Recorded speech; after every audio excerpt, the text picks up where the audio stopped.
We're gonna start by the all hair type lines, and then we're gonna kind of go through each of these and say what's the point then of this line, and then we're just gonna focus on the lines that are kind of hair specific but they also have an objective. Si vous cherchez la vidéo en français, je vous la mets ici parce que là ça va être la version en anglais. Hey guys, welcome back to my channel.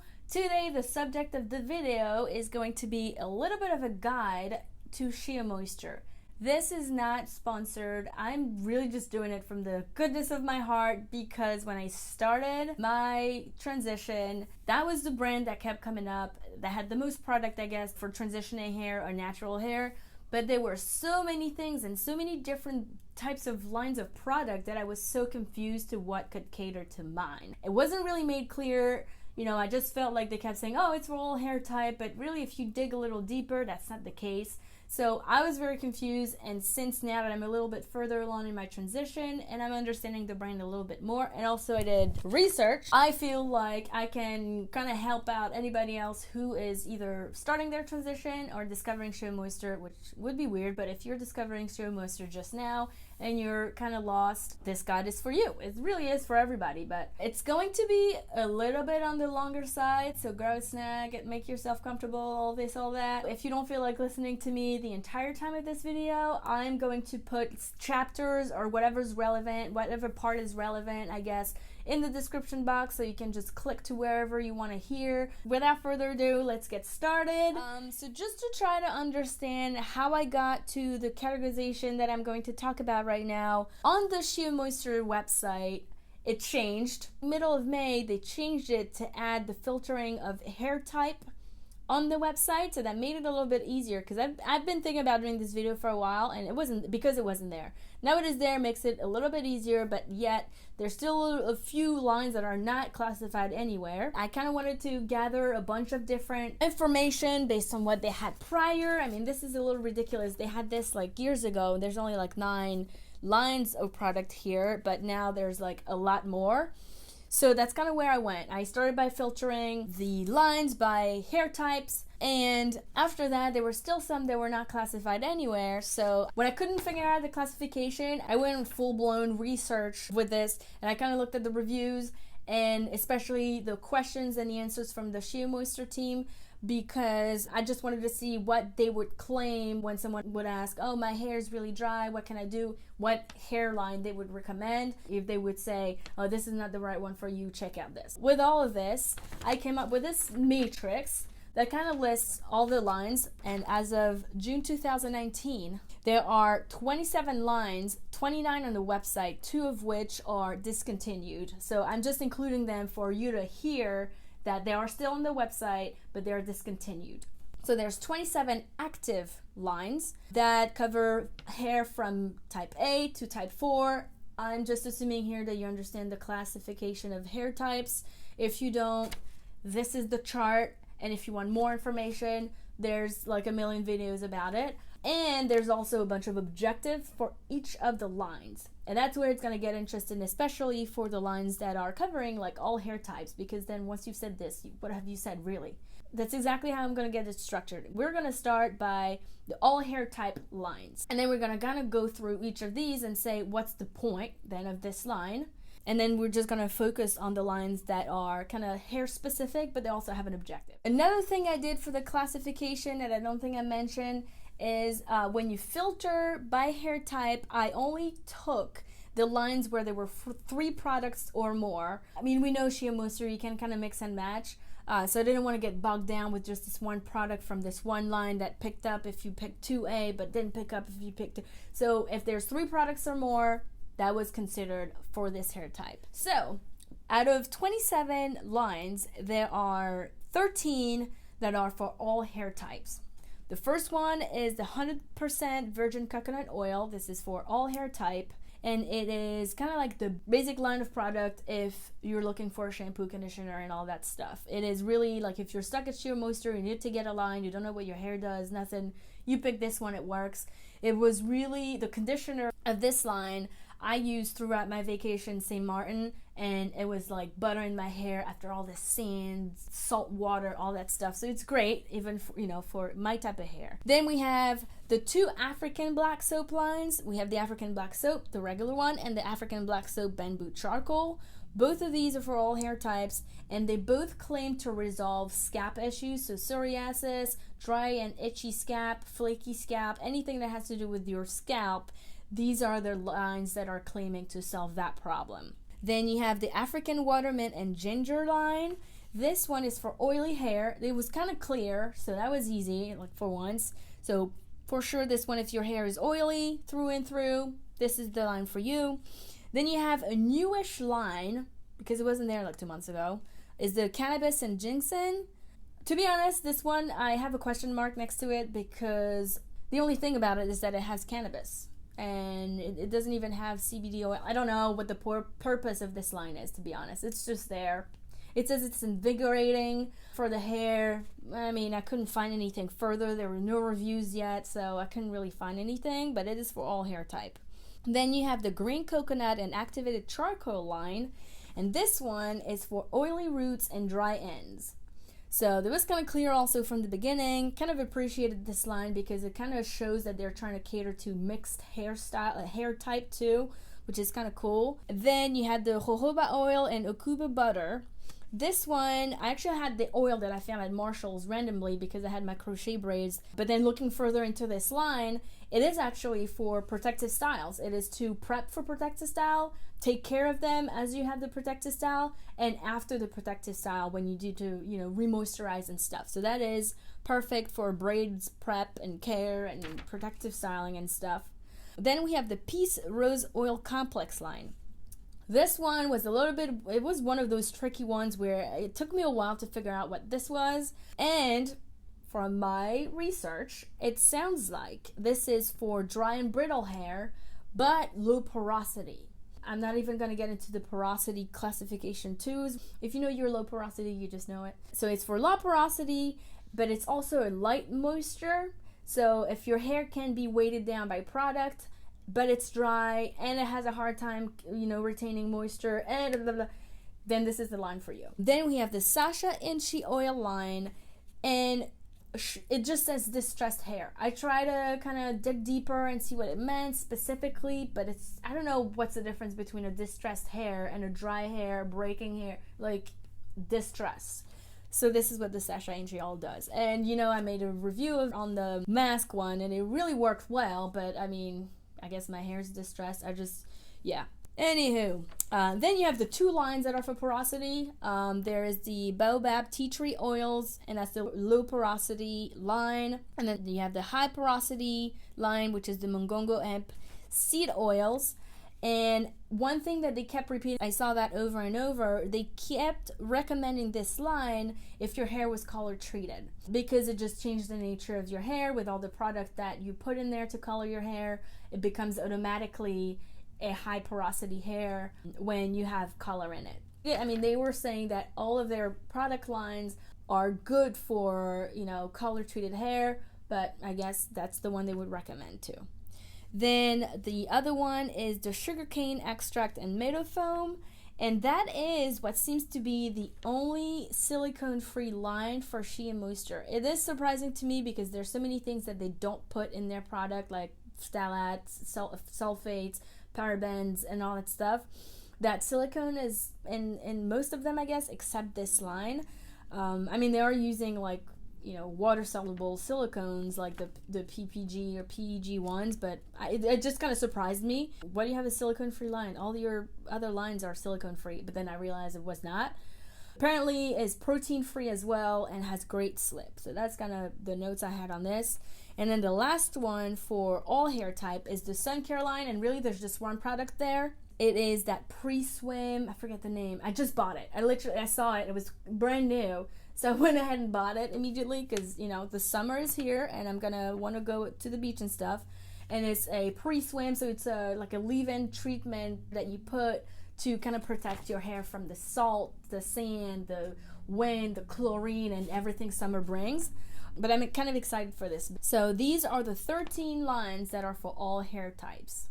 Make sense? Now, we are going to move on to the 14 other lines that are not for all hair type and that are specifically for hair type. So we're going to start with 4 because if I'm just kind of showing this, I'll try to find a way to like kind of make this available, but there are some overlap.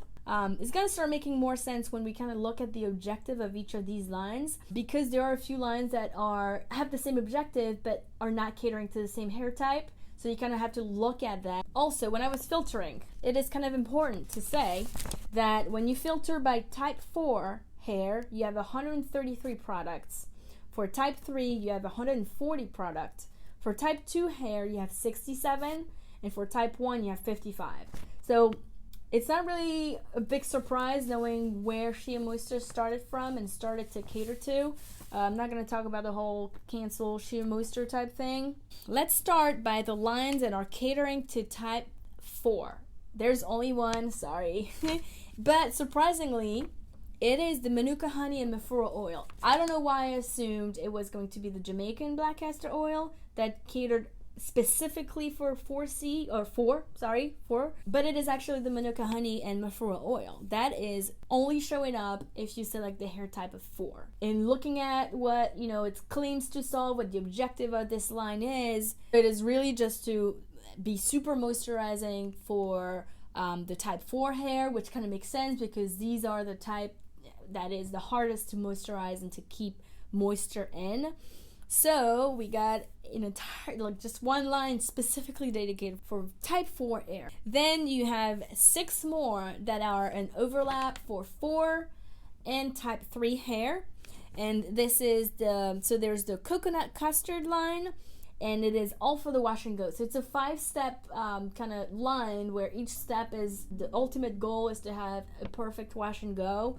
So it kind of makes sense, you're not going to have people with type 1 and 2 hair trying to do a wash and go. Then you have the coconut and hibiscus line, which is very famous. It's probably the second staple after the Jamaican black castor oil for Shea Moisture. And the way I kind of understood it, the tagline is nourish and enhance, but the way I kind of understood it based on the rest of the lines after doing the analysis is that it's like your basic curly product if your hair is overall healthy. Like if you don't have any specific problems, you just want to enhance your curls and nourish your hair because your curly hair is hard to keep nourished and stuff, that's the line for you. It's kind of like the basic virgin coconut oil for curly hair. Then you have the Jamaican black castor oil that is kind of more proteiny than the Manuka honey and Mafura oil. The goal is to repair dry hair that are 4 or type 3. Makes sense, that's like kind of like the staple. It is also, I think, the most complete line I've seen, like going from body wash all the way through like to like a spray or whatever. Then you have the raw shea butter. This one is the line for transitioning. Every time the word transition would show up in questions or reviews, Shea Moisture team would be, oh no, you gotta try the raw shea butter line. It is, if you have damages, this is like the line to kind of repair damages and control damages, which is kind of the case with transitioning hair because it is so fragile, especially at that line of demarcation. It's also good if you're protein sensitive. You have the red palm and cocoa butter line, which whole point for hair type 4 and 3 is to combat shrinkage. I don't know if I have a lot of shrinkage, so maybe I don't understand why you were trying to fight it because it's just your hair. But let's talk about this when I have only my natural hair. Moving on. Then you have the Yucca and Plantain line, and that is to fight breakage. So it is a line, and that's going to go into transition with the next overlap for type hair 3 and 2. That is to fight breakage, and it's a medium protein treatment for hair 3 and 4. And the more I'm looking at it, the more I'm seeing that there's no like full-blown protein treatment for like type 4 hair. That's interesting. That would be the line for you, the Yucca Plantain.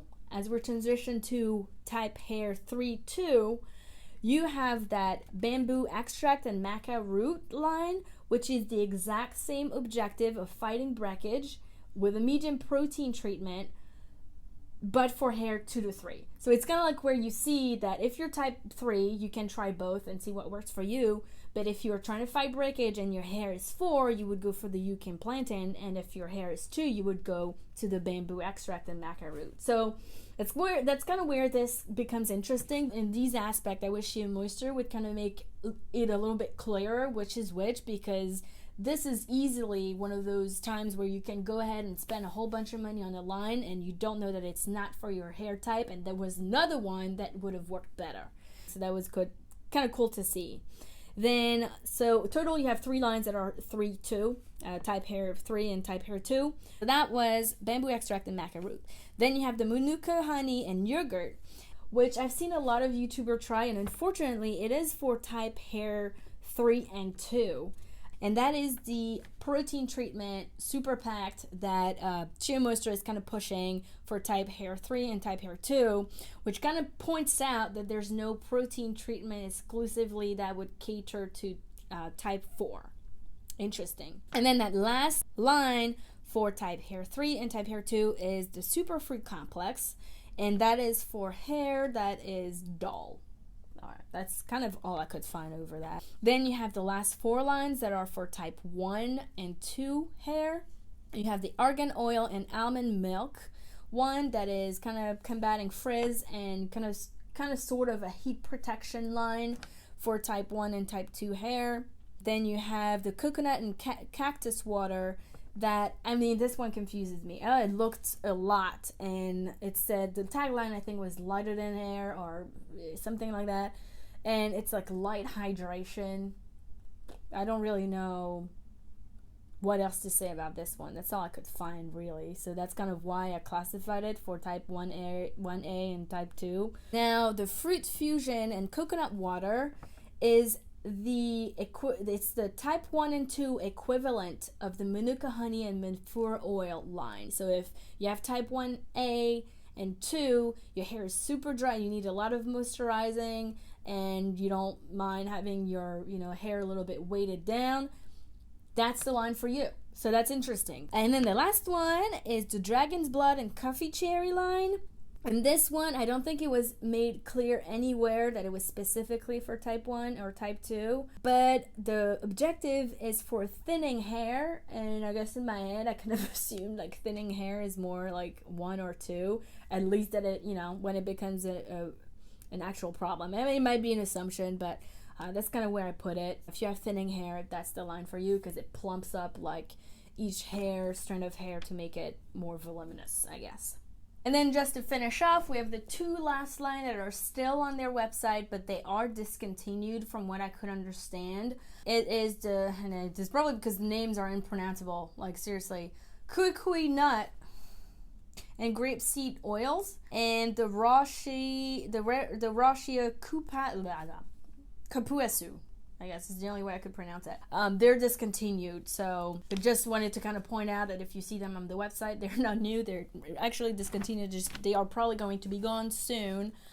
After all that is being said and done, like I said, check the description box. It's gonna have like a summary, and I'm going to find a way to make that matrix more accessible. I gotta figure out how I'm gonna do this, and if you want it specifically, you can send me a message and I can try and send it to you like through private channels, I guess. But that is what I wanted to cover in this video. I really hope it helped out. If you knew the brand and just had no clue and just were trying nilly-willy different things, if you're just discovering the brand, then great. I mean, I really hope it helped, because for me, I wish I had that when I first went into the Shea Moisture website and stuff. Because it is a good brand. It's a little sad that sometimes you kind of feel like they're just going after your money, trying to willfully not explain what each line does. So if it was helpful, let me know. If you have a favorite line that you want to recommend, make sure like which one works for you and stuff, like just put everything in the comments. I'd love to look at it. And if you want me to review the ones that I like the most for my hair type, let me know as well. Give me a thumbs up, subscribe, and I'll see you next time.